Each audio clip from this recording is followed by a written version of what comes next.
For greetings and welcome to another edition of our podcast, Discovering Tangaloa, coming to you from the motherland of Samoa. It's a podcast of Tangaloa tradition teachings about the spirituality behind our culture to help decolonize our mind and restore our pride in being Samoan, especially for those in the diaspora struggling with a dual identity, trying to remain loyal to the motherland and doing the right thing by their country of birth. Our Tangaloa tradition teaching this week is on the topic of sex is not a four-letter word. And the question is, who is Tangaloa? Well, Tangaloa is the creator spirit of your ancestors that they believed in that was replaced by Jehovah, the God of the white man. Tangaloa translated into English means boundless force. Not some superhuman that lives in heaven, no. See, you can neither touch nor see this boundless force we call Tangaloa, but you can feel it. It's an energy, a vibration that can move and influence the way you think and the way you do things. It's a divine presence that you experience. This week we'll experience Tangaloa through unlocking the meaning, the theology, and the spirituality behind the topic. Sex is not a four-letter word. And in talking about it, discussing it, debating it, it brings us closer to discovering Tangaloa. So welcome to more of our Tangaloa tradition teachings.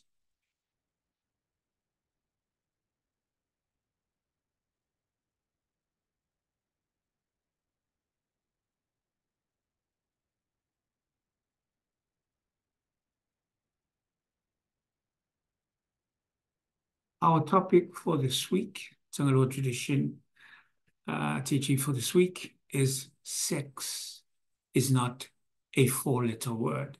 Sex is not a four-letter word. What does it mean when somebody says a four-letter word? Well, a four-letter word is a colloquial saying to say instead of actually saying the four-letter word. Now, the question is, why did humanity go into the trouble of inventing and coining this colloquial saying, but not actually just say the word? It's because the word is so bad. Here's an example. A mother would hear her young child say this word for the first time, and she would go into shock. She would say, "Where did you learn that word?"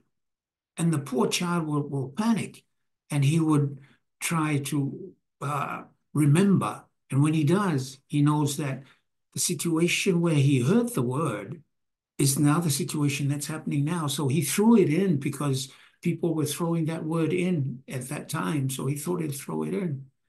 But no, the mother would say, "Now listen, I love you. Do this. Don't ever say that word again because it's a bad word. It's a bad word." And you all know what I'm talking about. Don't ever say that word because it's a bad word. And that's about the education, the sex education we received growing up. Knowing this word, understanding what it means, and knowing it's bad, and never to say it again. And that's why when we're grown up, everywhere in the world on the face of the planet, we look at sex and this four-letter word as something filthy, something dirty, something we should be ashamed of, something that, it conditions our minds. It's a sin. It's bad. And that's about the sex education we receive our lives in Samoa as well as everywhere else in the world. Now they have sex education in schools and stuff, but not here in Samoa as yet. But see, why has it become something like dirty and sinful? It's because this is how we were taught by the church. See, in creation story, it says that Adam and Eve were created, and then everything was hunky-dory until they ate of the forbidden fruit. And that's when their eyes opened and they saw they were naked. So if you take that a few notches back, you know they were naked all the time. Their eyes were open, but they have a different set of eyes. So the eyes that actually opened by eating the fruit are the circular eyes, the human eyes. That's when they saw that they were naked. But where did they get the thinking that this is sinful, this is dirty?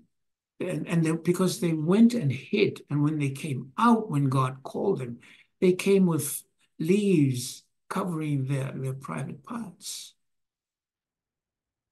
See, the four-letter word is synonymous with the word sex. Sex is synonymous with the experience of making love. And these are the parts that we're trying to cover up, the parts that we use to make love.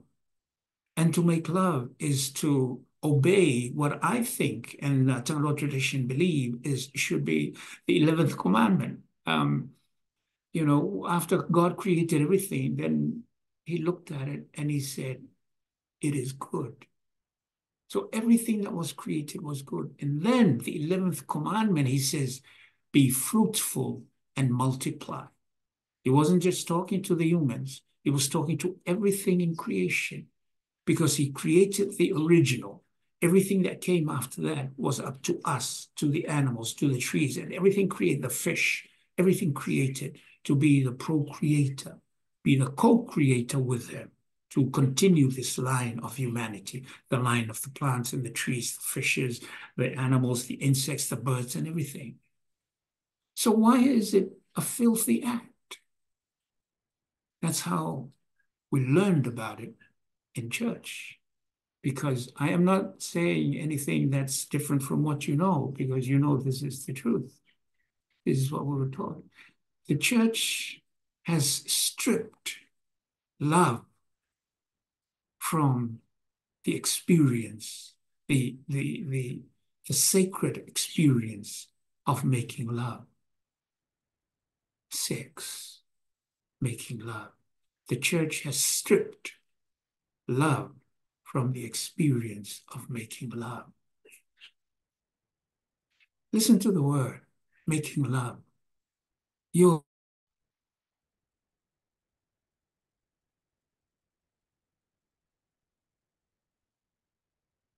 I'm sorry, there seems to have been a glitch there somewhere. Okay, but we're back. And so why are we shy? Why do we look at this as dirty? Why do we look? Okay, let me explain something. The difference between sex and making love is the difference of passion and compassion. Sex is passion, is driven by passion. Making love is driven by compassion. Now, the difference is passion is when you go into an affair or an act, knowing the feeling and what you get out of it. And so you go into that act and into that you do with passion, so you get this feeling at the end. So it's always self-seeking for satisfaction, self-satisfaction. Sex with passion. You've seen it in movies, and movies are half the time talking about real incidents in life. And you see in movies and you hear stories, and maybe you were involved in one of those meaningful one-night stands where you go in and then you passionately have sex. And then afterwards you both get up, get dressed, not a word, and out the door, and then go to the parking lot, and you wave goodbye from your car to his car, and that's it. But making love is obeying the 11th command, to be the co-creator, the procreator of the continuity of the lineage of humanity, as the animals, the birds, and everything else in creation do. And making love is something, and it's an experience that you go into with compassion.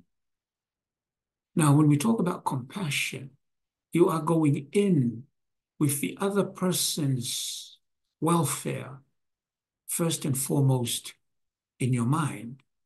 So you go in to make that other person come out better than when she came into the experience. Same thing when she comes into the experience. And this is where the beauty of making love.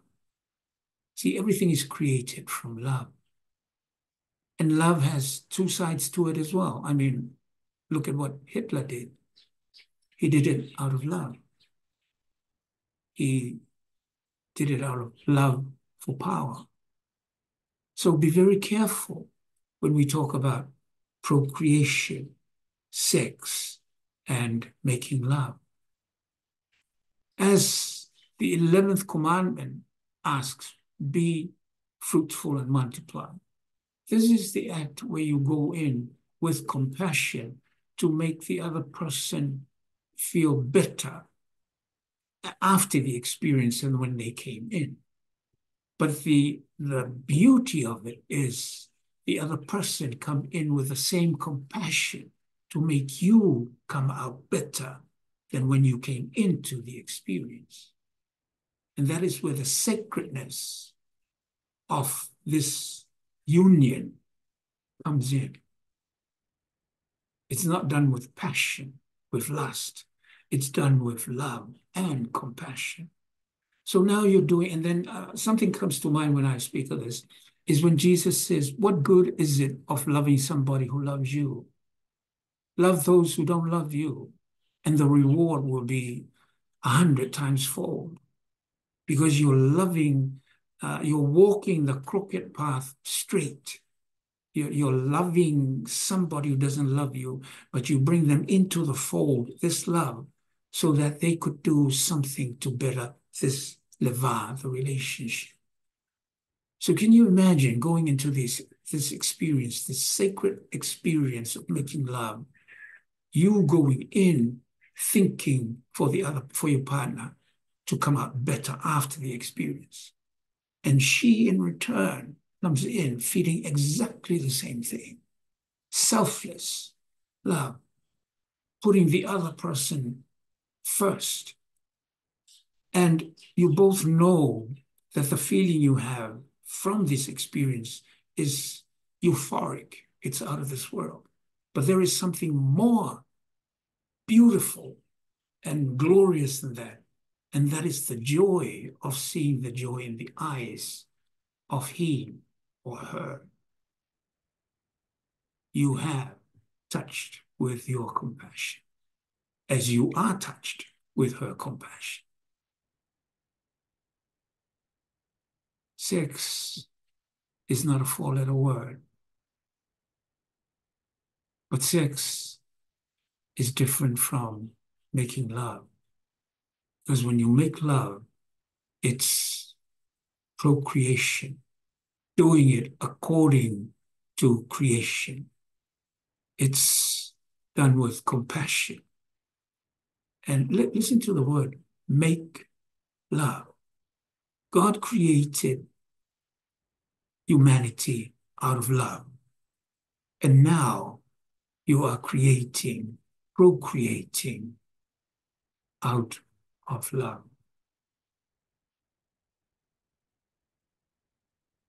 We hear tourists, visitors from overseas, when they come visit Samoa, and they talk about, we love your culture. We love your houses. It's nice and open. It says, yeah, it's a reflection of us. That's us. We don't have nothing to hide. We are like a house. What you see is what you get. And then the second question always poses a little ha-ha. When they say, you know, what we can't figure out is, these are the Palangi visitors, we can't figure out the fact that you sleep, all the family sleep in one house. That's correct. And so the mom and dad and the sisters and you, the brothers, you all sleep in the same. That's correct. But you have so many children. There's so many children. Every Samoan family has so many children. And then I figured out, I kind of laughed a little bit inside, because now I figured out where the question is going. And then he says, you have so many children. My question is, I don't know how to put it, the best way I can say it. How do you do it? And we say, we do it quietly. How do we do it? How do we have so many kids and we're sleeping together? You know, wake up. No. We do it quietly. And I think that's the difference between sex and making love. Making love, there's an aura about it. There's a euphoric dimension that you see for your partner. But the glory of it is, that's what your partner sees for you at the end of this experience. So it's done with so much meditation, for lack of a better word, with so much focus on the other coming out feeling better of the experience before they came in. And that is making love. You are making love. And if a child is conceived at that moment through making love, then that child is child of love. Sex is not a four-letter word, but the better word that sums up sex and the four-letter word is make love. John Lennon wrote a song during the Vietnam War, and he says, make love, not war. And he went, did a protest, I think it was the Hilton in somewhere in Japan, and he went and did a love-in for 48 hours, him and Yoko Ono, and they were in bed, they were filmed, and they just made love. And the world to see, why are we fighting? Creation. We are co-creators. And when we create, the divine is laid the program for us. When we procreate, remember, we are making love. And that's our teaching for this week. And I hope you take this into next time you're with your partner, with the one you love. And it's so beautiful because you should create a certain space for it, for making love. I'm not talking about a space in the house, but a space in you and your partner, in you and your wife, in you and your girlfriend. And that space is when, I think the saying that Jesus said that, let not the sun go down and you still in anger. And I think what he's talking about is before the sun goes down, make up. And that's the space, because you hear it all the time. Oh yeah, we fight. Well, everybody fights, every couple fights. But then there's a tagline at the end that they say, yeah, we fight. But it's the making up at the end that's makes it worth it. So that's the space for making up. That's the space where you and your partner make love. And like our ancestors did, and we continue the same thing, we do it very quiet. And that's our Tanaloa tradition teaching for this week. And from all of us here in Samoa to all of you in the diaspora. Until next time, tofa soifua. Iauto manuia.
Inu e mama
eternity.